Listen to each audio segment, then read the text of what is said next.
कहानी जो मैं तुम्हें सुनाने वाला हूँ, अगर तुमने इसका मतलब समझ लिया, इसके अंदर का जो मीनिंग है, डीप मीनिंग अगर वो तुमने समझ लिया तो तुम्हारे को बहुत अच्छी सीख मिल सकती है, तुम्हारी लाइफ चेंज हो सकती है। बट यहाँ पे ट्विस्ट ये है कि तुम्हें ये कहानी समझ ही नहीं आएगी। अगर तुम ये कहानी समझ गए तो तुम एक जीनियस हो। एक छोटा सा गाँव था। वो इतना छोटा था गाँव कि वो मैप में भी नहीं था। उस गाँव के निवासी जो थे, जो गाँव में रहते थे, वो उस गाँव को मोड़ कहते थे। सुबह मंदिर की घंटी, शाम को खाने की खुशबू आती थी और उसके बीच में एक था बड़ा सा बरगद का पेड़। वहाँ के लोग कहते थे कि इस बरगद के पेड़ को सब याद रहता है। उसी गांव में रहता था एक छोटा सा लड़का, और जैसे छोटे बच्चे होते हैं, क्यूरियस, बहुत ज़्यादा चीज़ें जानने वाले, ऐसा ही वो भी था। वो बहुत ज़्यादा सवाल करता था पर जवाब उसको बहुत कम मिलते थे, क्योंकि उसके सवाल ही बहुत ज़्यादा होते थे। तो एक दिन गाँव में आया बहुत तेज़ तूफान। बिजली कड़क रही थी बाहर। उसी बीच एक सीन हुआ। बिजली चमकी और उस एक सेकंड में लड़के ने कुछ देखा। उसने देखा कि जो बरगद का पेड़ था उसके ट्रंक में एक छोटा सा दरवाज़ा था। ना उस दरवाजे में कोई लॉक था, ना ही कोई हैंडल, थे तो सिर्फ 3 छोटे निशान, एक ऊपर, 2 नीचे। ऐसा लग रहा था किसी ने जानबूझ के एक ट्रायंगल शेप बनाई। फिर जो लड़का था उसने दरवाज़ा खोला। जब वो दरवाजे के अंदर गया तो उसको 3 पत्ते दिखे।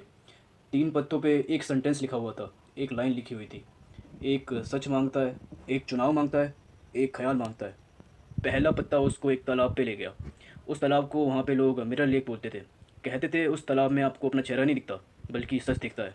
तालाब ने उससे बोला कि एक सच बोलो जो कि तुमने भी खुद से छुपाया है। लड़के ने धीरे से बोला कि उसने अपना पैशन छोड़ दिया फेलियर के डर से। ये सुन के तालाब का पानी हिलने लग गया। जब लड़के ने ये चीज़ बोली तो उसको एक सुकून सा महसूस हुआ, जैसे उसने अपनी आवाज़ वापस से पा ली हो। दूसरा पत्ता उसको एक क्लॉक टावर पे ले गया। वो जो पुरानी घड़ी थी वो रात को उल्टा चलती थी। कहते थे वो आपको अपना एक पिछला दिन दे सकती है। लड़के ने ट्राई किया, एक अपना झगड़ा सुलझाने के लिए। सब कुछ सही हो गया। झगड़ा तो सुलझ गया था पर अगले दिन कुछ और गलत हो गया।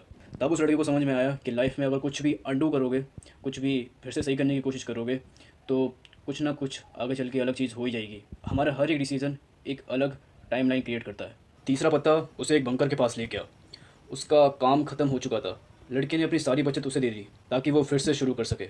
बंकर खुश हो गया, पर लड़का खुद अपनी पढ़ाई में पीछे रह गया। तब उसे समझ में आया कि किसी के लिए कुछ करना, अच्छा करना अच्छी बात है, पर उसके लिए भी हमें कुछ ना कुछ अपना सेक्रीफाइस करना पड़ता है। पर ट्विस्ट ये था, असली कहानी अब से स्टार्ट हुई कि बरगद के पेड़ के नीचे एक संदूक छुपा हुआ था।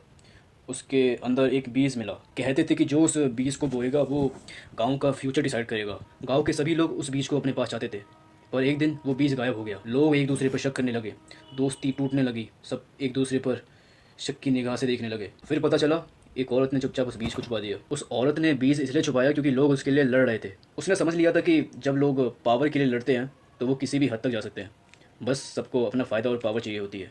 फिर वो कोई भी दोस्ती, रिश्ता या फिर कुछ भी अपने स्वार्थ के लिए छोड़ सकते हैं। अब क्योंकि अब वो चाहती थी कि उसका गाँव बच जाए, इसलिए उस बीज को छुपा दिया। और जो बीज वो उसने छुपाया था वो उस लड़के को वो संदूक में मिला था, वो वाला बीज था। यानी उस लड़के ने वो ढूंढ लिया था। पर लड़के को समझ आ गया था कि किसी ने छुपाया है, इसलिए लड़के ने समझदारी दिखाते हुए किसी को भी गांव में ये बताया नहीं इस बात के बारे में। लड़के ने बस उसके अंदर एक नोट छोड़ दिया कि सच बोलना सीखो, जो भी चीज़ का डिसीज़न लो, चुनाव करो, वो सही से करो और दूसरों का ख्याल रखो, पर खुद को मत खो दो। देखो इस कहानी में एक डीप मीनिंग है। वैसे सीधा सीधा कुछ मोरल तुम्हें दिख रहे होंगे, पर अगर तुम्हें डीप मीनिंग समझ में आ गया तो कमेंट्स में बताना। और अगर तुम्हें सच में समझ में, पहली बात तुम्हें समझ में नहीं आया होगा जो डीप मीनिंग है, सामने सामने वाला जो मीनिंग है, जो मैंने खुद से अपने मुँह से बोल दिया है, वो तो तुम्हें समझ में आ गया होगा। पर जो डीप मीनिंग है, जो एक अलग इनर मीनिंग है इसके अंदर, वो इसका जो मीनिंग है वो बस एक जीनियस ही जान पाएगा। तो अगर तुम वो जीनियस हो तो कमेंट्स में बताना जो जो तुम समझो। अगर जिसने समझ लिया सही से तो मैं उसका कमेंट पिन कर दूंगा। बाय द वे सब अपना अपना ट्राई करो, क्योंकि सोचोगे नहीं तो फिर पता क्या चलेगी। By the way thanks for watching, subscribe. Video खत्म।